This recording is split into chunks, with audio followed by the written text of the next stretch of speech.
So, tanong ko lang po, no, belated Happy New Year po sa inyo. Tanong ko lang po, ano bang gusto nyo makamit itong 2024 ngayon? Well, ako, gusto kong makamit this year is, syempre, New Year's resolution ko is like, babaguhin ko yung mga mistakes na nagawa ko last year. Ang gusto kong makamit ngayon is, syempre, gusto kong maabot yung top list ng students. Gusto kong maging top student this year. Gusto kong makamit yun kasi matagal ko na siyang gustong ulit makamit kasi LM pa lang ako nung last ko nakamit yung ganong honor. Kaya isa yun sa mga goal ko ngayong year. Tapos gusto ko more bonding with my family, ganyan. Tapos yan, with my friends, ayun lang naman goal ko ngayon this year. Kayo po kaya?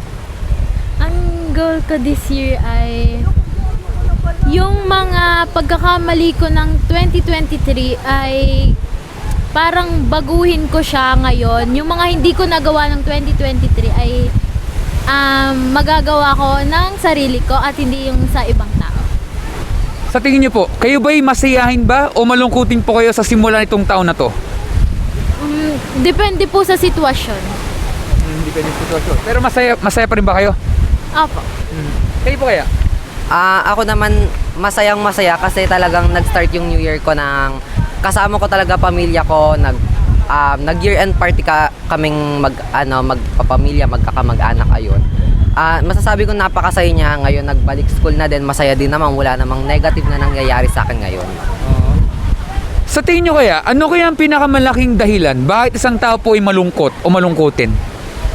Well, based po sa mga nakikita ko sa social media, it's because of madalas po it's because of depression caused by family problems, financial problems. So madami pong uri po ng problema na makikita natin sa social media. Meron din naman po ako na-encounter na cyberbullying. Ayun din po, isa po yun na nagkakos ng depression sa tao. So I want people na to learn na wag po nating masyadong gawin yung mga ganun kasi masama po yun sa hindi lang sa atin, sa kanila din po, sa sasabihan po natin. Ayun po. Kayo po kaya? Sa yung katulad na po na sinabi niya, yung sa stress po ng life, huwag po kayo magpaka-stress. Enjoyin niyo lang po yung buhay niyo. Kung anong meron kayo, makontento na lang po kayo.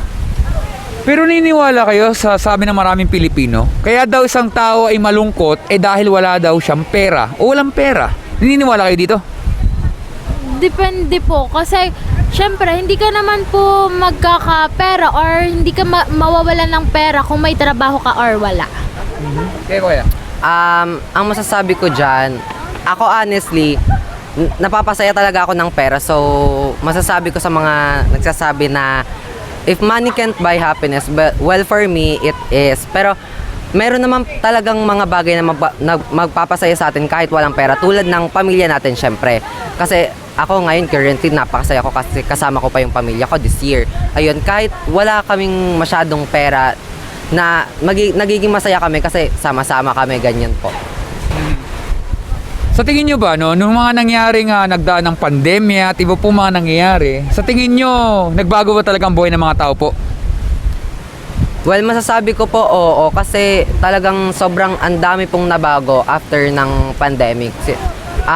Since marami po tayong nakasanayan na gawin nung pandemic, I think, nung before pandemic po kasi, iba po yung ginagawa natin din. The pandemic came po, doon po tayo magkaroon ng bagong hobbies and nadala po natin siya even after the pandemic. Ayun po.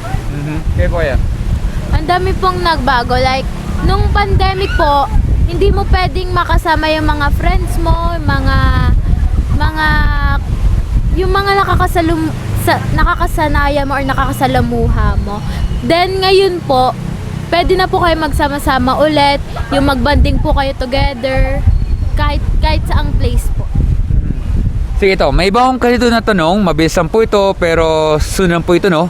Tanong ko lang po, kayo po ba isang mabuting tao po? May ibang usapan lamang. Opo. Ang masasabi ko naman po oo kasi hindi naman po ako sa sobrang mabilis magalit. maano po ako sa tao. Gusto ko po na yung mga taong nasa paligid ko po ay walang galit sa akin. Kaya kung the best I can po is like wag na lang pong makipaggalit sa kanila. Kumbaga, if may kasalanan man sila, pwede ko pong at least palagpasin ko po. Pero kung simple naman po, kasi meron po talaga tayong mga galit na hindi pwedeng palampasin, lalo na kung malalayo. Paano po masasabi ko isang tao po ay mabuti? Ang sabi ko po ang tao mabuti, syempre, ako ang tao po ay syempre, ano po siya sa tao. Open na open po siya sa tao. Kumbaga, katulad ko po na kumbaga may magawa kang konting mali sa kanya, mapapalagpas niya po yun. Pero somehow meron po talagang tao na umaabuso ng mga ganon. Masasabi ko mabuti ang tao, syempre, maalam po siyang makihalubilo sa iba, open po siya sa mga nangyayari sa mundo, open po siya sa mga tao na nasa paligid niya. Ayun po yung masasabi ko. Okay po. Ano po? Paano po masasabi ko isang tao po ay mabuti? Isang mabuti. Yung kuwari, pinagkakatiwalaan ka ng tao, yung lahat ng mga secret niya sa'yo ay, mga secret niya sa sarili niya ay sinasabi niya sa'yo. Pero hindi ibig sabihin na naabusuhin mo siya or sisirain mo yung tiwalang binigay niya sa'yo. Ayun lang. Tanong lang po, may ba yung basa ng dictionary? Tanong lang. Hindi po. Hindi rin po. Okay lang. Bigyan ko kayo ng konting trivia o konting kalaman. Libre lang po ito, no? Sabi kasi sa dictionary, mapa-online man yan or sa literal na dictionary, pag sinabi daw na mabuti o good, ito daw ay moral excellent o morally upright. Sabi ng moral ay ugali sa tao muna, sa pansarili muna. Yung walang ginagawang masama, walang ginagawang krimen, kasalanan, at wala daw sinasaktan na tao kahit sanggol. Pero tingnan natin po itong mabibilis sa tanong kung talagang tama ang pinagsasabi ng dictionary. Kagaya nito, kayo po ba ay nakapagsinungaling po sa tanan ng buhay niyo po?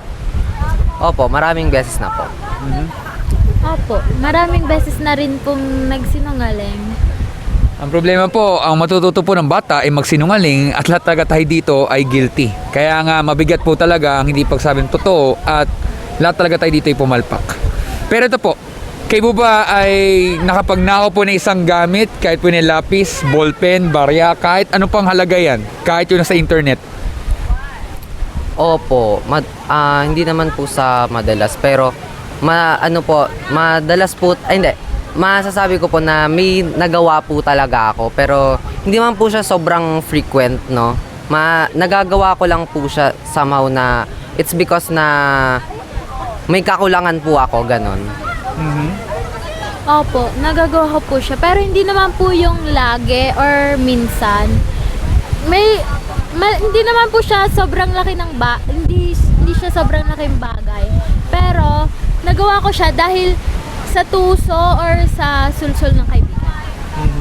Pero imagine nyo kung mahigpit yung batas na yan. Hindi wala na tayo sa Sampaloc Lake. Nandun na tayo sa kulungan. Diyan lang yung police station, no? Kapag pagpapasayin lang natin yung pagnakaw nun. Maliban na kung anong manghalaga yan. 1 piso o 1,000,000 piso. Pero kaya tayo nakapagnakaw daw kasi gusto natin ng isang bagay na walang kahirap-hirap. Yun nga lang, lahat talaga tayo dito palpak. Pero ito po, na-appreciate nyo yung patience and honesty. Pero ito po, kayo ba yung nakaranas na magalit sa tao minsan? Opo, naranasan ko na po. Opo.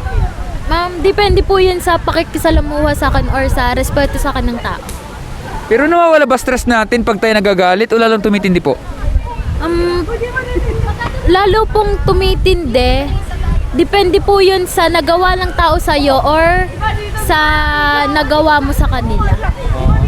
It depends po on how stressful it will be. Kasi po, nasa ginawa po yan sa inyo. So, in case na konti lang naman po yung konting bagay lang po yung nagawa, syempre, it's less stressful for you because hindi naman po siya masyadong ganun kalaki para isipin. So, if malaki naman po yung nagawang kasalanan, ayun po talaga yung magdadala sa atin ng stress is because may isip po natin bakit niya po nagawa yung mga ganung bagay.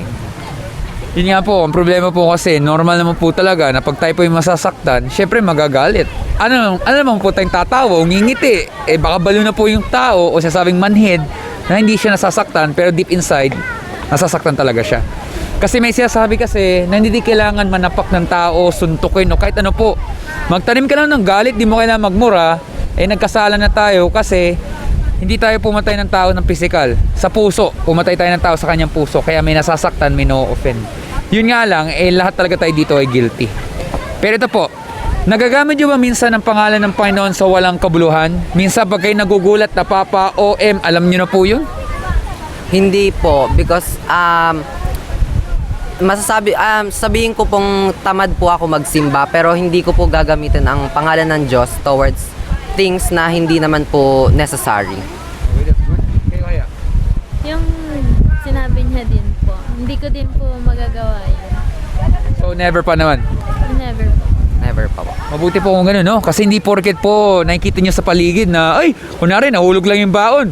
Sinisi mo lang ang Panginoon sa pagkahulog ng baon. Anong kinalaman ng baon, di ba? O halimbawa, napuwing ang mata mo dahil malasang hangin, ginagamit na lang ang Panginoon sa walang kabuluhan, no? Kasi ang tawag kasi doon ay blasphemy o pambabastos. Kasi kung tayo may respeto sa mga magulang natin, sa mahal sa buhay, sa kaibigan, dapat meron tayong respeto sa Panginoon. Hindi porket kasi binabanggit yan ng maraming tao, hindi sabihin yun yung tamang sagot. Ibig sabihin, hindi nila alam na ang ginagawa nila ay mali. Yun nga lang, halos maraming tao doon ang guilty. Pero lilinawin ko po, no, ito yung ilan lang sa maraming tanong, hindi ko po kayo hinuhusgahan. Ito ay para lang malaman kung tayo po ay mabuting tao. Kaya ang ginamit kong pronoun ay tayo, third person. Kasama po ang 9 billion na tao sa mundo na to. Sa tingin nyo kaya, kung tayo po ay mamamatay, so tayo again, no? Kayo ba ay guilty o inosente po kayo? Masabi ko naman pong inosente ako kasi sa mga nagawa ko naman pong kasalanan, hindi po siya ganun kalaki para i-big deal po. Kaya I think I will be innocent if I die. Okay? Kayo po? Inosente po. Kasi po, hindi ko naman po gugustuhin na mamatay ako na ako yung may kasalanan. Kasi gusto ko pa pong makasama yung mga pamilya ko, mga mahal ko sa buhay. Pero sa tingin nyo kaya, tanong lang, saan kaya kayo pupunta after ng judgment day? Kunwari lamang, sa langit ba o sa impyerno kayo pupunta? Tanong lang. Well, masasabi ko naman po, hindi naman po sa sabi kong mapupunta po ako sa langit. It's because many people says that hell is a concept. Pero masabi ko sa langit po ako pupunta kasi I proven myself not guilty. It's because hindi ko po hinahayaan na magtanim ng galit sa akin yung mga tao nasa paligid ko. I don't do that either to them. So I think deserve ko naman po na at least na ma-proven as not guilty at mapunta sa langit. Kayo po kaya? Mapunta po sa langit. Bakit po? Kasi po, siguro naman po, hindi naman po ako, di ko din naman po masasabi kung saan ako mapupunta. Sa mga madaming pagkakamali pong nagawa, pwede pa naman po siyang baguhin. Kaya, sa langit. Okay. Sige, nandito ako. Bigyan ko kayo ng mabilis lang na halimbawa. As in mabilis. Kahit nakapikit pa mata nyo, madali lang to. Sabihin natin kunwari isang kriminal ay nagnakaw ng pera sa bangko. Hindi siya pumatay ha. Nagnakaw lang ng pera. Walang namatay. Nagnakaw lang. At ito pa sasabihin kasi ng kriminal sa korte, sa judge. Nung nahuli siya ng pulis. Judge, maaari pong nagkamali po ako. Pero inosente po ako eh. Kaya kasi po ako nakapagnakaw dahil kailangan po ito ng pera sa magulang ko. Wala naman po akong sinaktan. Siguro naman po, pwede natin pag-usapan. Hindi naman sabihin kulungan. Kasi mayroon po akong dahilan ba't ko po nagawa yan. Para bang sasabihin niya, hindi naman ako tumakas, sumunod ako, o dapa, ganon. Kunwari lamang. Pero sasabihin ng judge, kahit anong pang sasabihin mo, kailangan mo pagbayaran dahil may batas na hindi mo sinundan. May napahamak ka. So, kailangan mo tanggapin ang kulungan, yan ang magiging punta mo, kahit ano pa ang paliwanag mo, kasi kailangan pagbayaran talaga ng kriminal. Tama po ba? Opo, kailangan niya pong panagutan yung kasalanan ng ginawa niya. Kasi in the first place, kaya po pribado ang bangko para po dun ma-maintain ng bangko yung mga pera na dinedeposit ng taong bayan. Dun po nila pwedeng ipunin yung mga pera na gusto nilang maparami at mapalago. Kaya kung kukunin lang po yun ng tao na hindi naman po sila ang may-ari, ay kailangan po nilang managot. It's because hindi po tama na mga ilan po tayo ng bagay na hindi atin. Tsaka isa pa po, ang pera na nanakawin niya po is pinaghirapan po ng tao. Okay ba yan? kung magnanakaw ka, syempre ginusto mo yan. Nasa sayo yan. Kasi kung ayaw mo yung bagay na yan, hindi mo yan gagawin. Ginusto mo yan. And dapat na pagbayaran mo yan kasi hindi naman sa'yo yung bagay na yan. Ba't mo kukunin? Teka lang ha. Napuwing ako eh. Okay, tuloy tayo. Pero ito po kasi ang problema po, no? Sabi kasi sa Biblia o salita ng Panginoon, no? Ang mga tao nagsinungaling, nagnakaw, nagtanim ng galit, at iba po mga nagawang kasalanan na hindi mabilang-bilang, magaan o mabigat, ay walang makakarating sa langit, hindi makikita ang karya ng Diyos kung hindi itatapon po sa nagbabagang apoy o impyerno. Simple lamang po ang tanong ko lang dito. Kayo kaya ay nag-aalala na maaaring sa impyerno po kayo pupunta? Hindi lang kayo dalawa, maaaring tayong lahat. Kasi may nagawa tayo kahit isang nagawang kasalanan. Nag-aalala po ba kayo dito? Well, ang masasabi ko po dyan is hindi po napaka po ng bagay na if mapunta ka po sa impyerno. I think mapupunta naman po tayo sa langit kasi in the first place, ang tao, based po sa Biblia, ang tao po noon na kasama po ni Jesus is sobrang makasalanan. Kaya sa sobrang dami po ng kasalanan nila, siya lang po yung nagpakasakit. Siya po yung nag-sacrifice ng sarili niya para po sa kasalanan natin. I think si Jesus po is meron po siyang ganong kabuting puso para po patawarin ang mga kasalanan na nakocommit natin. Hindi po kaya. Siguro naman po, mapupunta ka pero hindi ka magtatagal kasi pwede mo naman magbago ngayon. Pwede ka pang magbago sa mga pagkakamali mong nagawa ngayon. And kung tutuusin, magbago ka na ngayon kasi alam mo na yung pwedeng mangyari and may idea ka na kung saan ka mapupunta or sa langit or sa impyerno. Sige, ito. Tanong ko lang po. Sa tingin nyo ba, ang Panginoon ba ay nagsisinungaling? Tanong lang. I think hindi naman po. Hindi po. Kasi hindi naman po niya isusugal yung sarili niya. Hindi niya isusugal yung sarili niya sa atin. Hindi ko gets. Hindi niya po isusugal yung sarili niya sa ating sa mga nagawa natin at mga kasalanan natin. Okay. Kaya ako kasi po tinanong yan dahil imagine nyo, kapag ang Panginoon kasi ay nagsinungaling, edi wala na pong salitang perfect sa dictionary. Kasi ang salitang perfect, according sa mga sources, never naman po kasi ituro ang salitang perfect sa tao. Kasi ang perfect ang kapaligiran, perfect ang Panginoon. Yun ang nakita ng mga eksperto. Ibig sabihin lang yan, never po pwede sabihin ng isang tao perfect. Kaya nga may salitang imperfect. Kasi yung imperfect ay itinuturo sa tao. Impurities kung tawagin. Pero never banggitin imperfect ang Panginoon. Kasi pag sinabi natin po sa etymology, hindi nyo kailangan padugin yung utak nyo dito, no?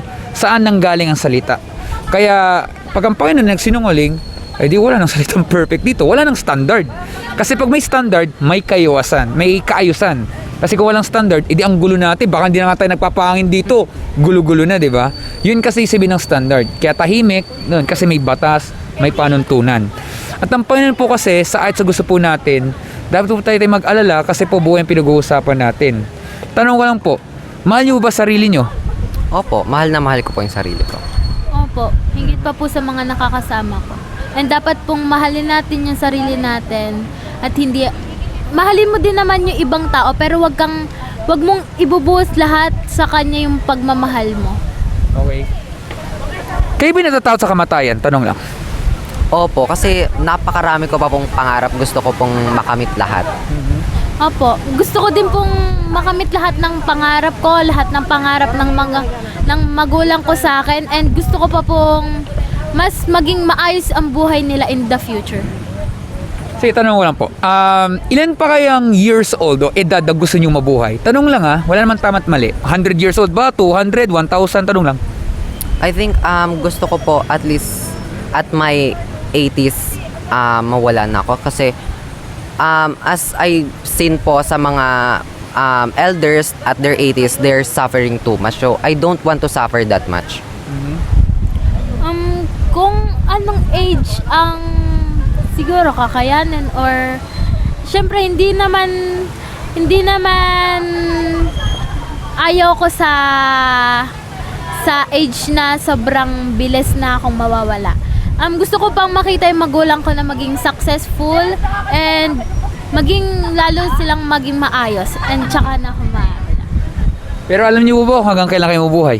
Hindi po. Wala pong nakakaalam. Hindi po. Yun nga po kasi hindi po para tautin yung mga sarili, no? Maiksi po talaga ang buhay ng tao. Marami tayong mga pangarap, which is marangal po yan. Pero ang problema lang po natin, hindi natin kontrolado ang nasa paligid. At ang masakit po dito, lalo na pag may nagawa tayong mga kamalian, mga kasalanan, lalo na sa harap ng Panginoon, meron talagang justice.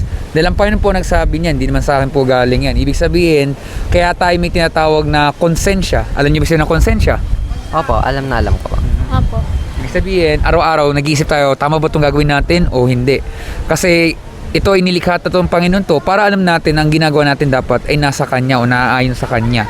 Pero pag may nagawa tayong mga kasalanan, kahit simpleng sinungaling, ang pagsinungaling, sa harap ng Panginoon talaga ay guilty. At ano ang mangyari, walang sino man mabuti kahit isa, at lahat po ay pumalpak sa kaluwalhatian ng Panginoon. Ganun po kataas ang standard.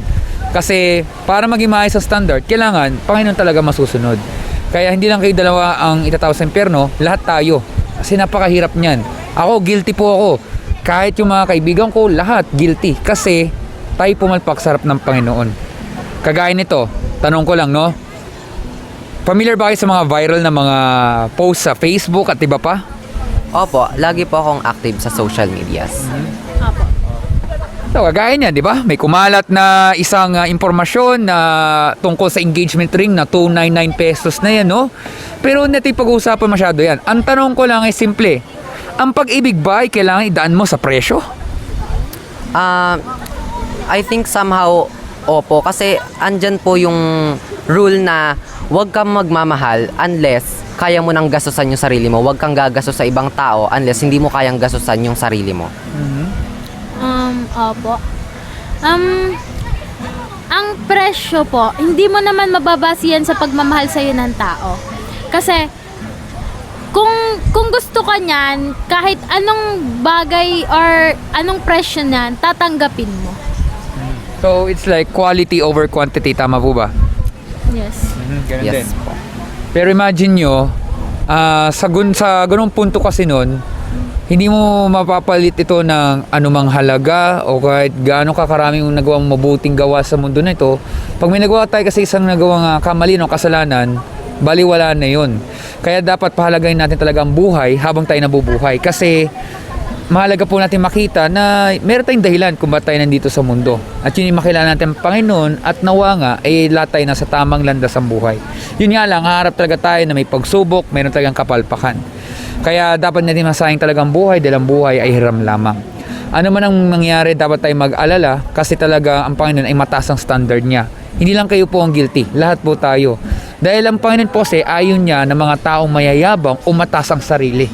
Kasi ang mga galing o talino man ay galing lang naman sa Kanya lamang. At ang konsepto ng pag-ibig ay sa Kanya. Hindi po sa mga 299 na pesos na yan, etc. lang yan, o maging may promise ring, etc. Hindi po ganun. Dahil yan ay kultura lang yan. Pero ang konsepto ng Panginoon sa pag-ibig ay malinaw na dapat merong quality talaga. Dahil kapag hindi natin nagawa na gampanan maayos yan, talagang may mangyayaring kapalpakan, mayroong hiwalay, may mga ganyan. Kasi sanhiyan dahil may nagawang mga maling desisyon. Ano man mangyari, dapat tayo mag-alala kasi buhay yung pinag-uusapan. Pero pwedeng magbago ang lahat-lahat kapag narinig natin tong salita nito.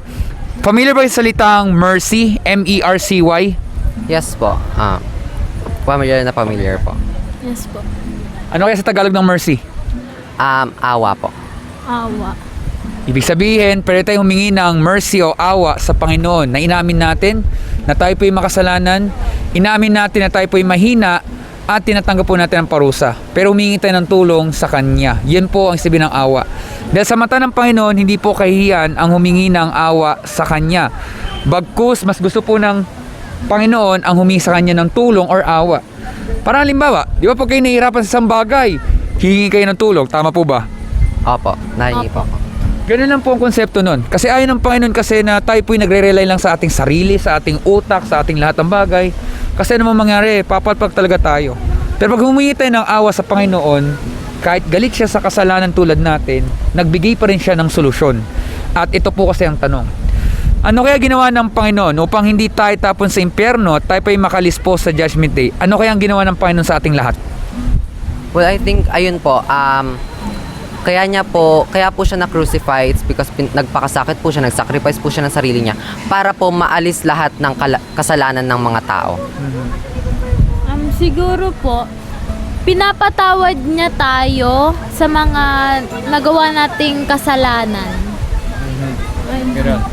Tama yung sabi nyo kanina pa eh. So, yun. Tayong lahat ay makasalanan, di lang sa Pilipinas, pati sa buong mundo. Tama po ba? Yes po. Opo.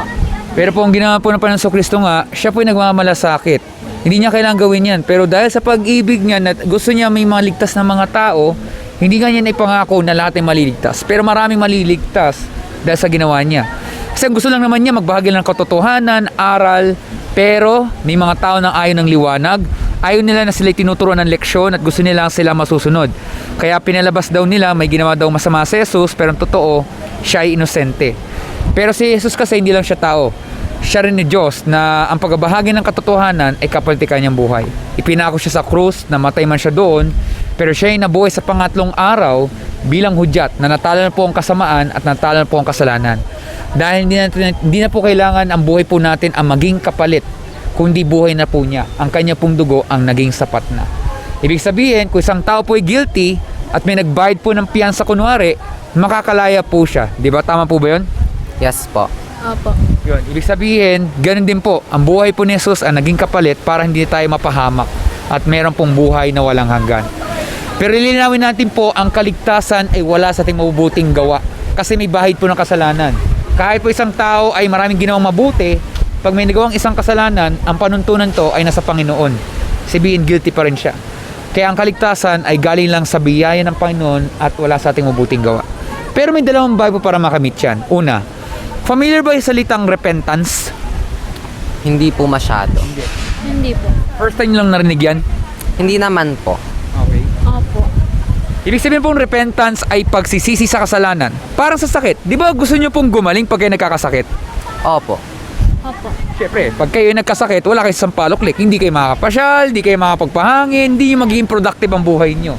Kasi, kaya tayo nagagawa ng gusto natin kasi yan yung sinyales na pinanganak tayo ng Panginoon na malusog o maayos ang pakiramdam. Yan talaga, may mga mura na hindi maiwasan talaga. Pero yun. Pero, ang problema, dahil pag tayo nagkasakit, napapahamak tayo. So, ganun din. Pag tayo nagkamali, patuloy po tayong lalayo sa tinagawang kasalanan. Lagi natin babaguhin ating puso at isipan. Hindi po siya perfectong proseso. Patuloy po natin ang gagawin. At ang pangalawa po ay ang pananampalataya sa Panginoong Hesukristo lamang bilang Panginoong tagapagligtas. Pag nagawa natin yung dalawang bagay na yun, tsak tayo patatawarin ng Panginoon. Bibigyan tayong bagong puso at isipan at higit sa lahat po, anuman ang pagsubok na pinagdadaan natin, meron pong pag-asa, hindi sa mundo nito, kundi sa Kanya lamang. At dahil doon, meron pong buhay na walang hanggan. Tanong ko lang po bago umalis. Sa tingin nyo kaya, nagsasabi kaya ako ng totoo? Tanong lang. Masasabi ko naman, kuya. Opo. Pero pag-iisipan nyo po ba ang ating napag-usapan po? Maybe some other time, papasok po talaga yun sa isip ko. Kasi yung ganito pong klaseng usapin, talagang dapat pinag-uusapan. Opo. Pero tanong ko lang po, kayo ba yung nagbabasa ng Bible regularly? Tanong lang. Hindi po. Hindi na po. Hindi na po. Halimbawa, so nandito kayo, di ba? Pag kayo nagugutom, kakain talaga kayo, di ba? Opo. Yes po. O, kunwari lamang ha. Kunwari, sarado na ang tindahan dito sa parking na to at ang tanging bukas lang ay 7-Eleven. Kunwari lamang, bibili talaga kayo ng pagkain para hindi sumakit ang tiyan nyo kahit anong mangyari. Tama po ba? Yes po. Yes. Sana hindi ko kayo pinipilit, no? Sana meron rin tayong mindset na kapag buhay spiritual, lagi natin sana basahin ang kanyang salita araw-araw, yung Bible. Kasi parang love letter po sa atin yan. Parang ganito lamang, huwag niyo sanang masamain, no? Kayo ba nakagawa ng love letter sa buong buhay niyo? Tanong lang. Once po. Kayo naman po ba ay may natanggap ba kayong love letter sa buong buhay niyo? Siguro sa chat. Ayun po, sa chat. Pero wag natin sabihin na stalker po kagad automatic. Sabihin natin na nagmamalasakit o may genuine na. Kasi pag sabi mong stalker, di parang Panginoon, stalker na kagad, di mo? Pangit naman pakinggan. Ang punto lamang, mayroong pagmamalasakit. Isabihin, mayroong value na kung babalikan natin yung analogy natin, naiintindihan ko mahalaga talaga ang pera sa anong bagay. Pero yung quality, kasi yun yung hindi dapat mawala. Sana ganun din natin makita ng Panginoon, kahit siya'y galit sa makasalan tulad natin, pero nagbigay pa rin siya ng solusyon. Parang ganito lamang. Kayo ba'y nahihirapan minsan sa math? Opo. Opo. Kayo ba'y nakaranas na kayo ay tawagan ng inyong guro sa pisara o sa blackboard or whiteboard? Sagutin itong problem solving pero hindi nyo masagot at kayo naninigas na nakatayo? Opo. Depende po. Siyempre, depende po yun kung alam mo yung pinasagot sa'yo. Pero naranasan nyo na po yun. Opo. Pero di ba napansin nyo, kahit inis na inis ng teacher nyo, ibibigay pa rin ang solusyon kahit anong mangyari. Tama po ba? Yes po. Opo. Parang ganun din yung analogy sa Panginoon. Kahit alam niya na palpak tayo sa harap sa Kanya, pero nagbigay pa siya ng solusyon. Para yung tao hindi mapahamak, mabigyan ng maraming tsansa. Yun nga lang, wag niya sayangin yung tsansa at wag sayangin yung mercy galing sa Panginoon. Dahil gusto kasi ng Panginoon yung mga taong humingi sa Kanya ng awa. Dahil pag nagawa na yun, magkakaroon talaga ng pagbabago o pag-asa. Dahil ang masamang balita, lahat talaga tayo guilty, sa impyerno talaga tayo tatapon. Hindi lang kayong dalawa, lahat. Yan yung malinaw. Pero mabuting balita ay dahil sa ginawa ng Panginoong Hesus lamang, marami po makakapunta sa langit. Pero linawin ko po hindi po to parang attendance record na ay si ganito sa langit, ito sa impyerno. Hindi po ganon. Gusto ng Bible, i-examine po ating sarili kung tayo ba nasa taas o sa baba, langit o impyerno.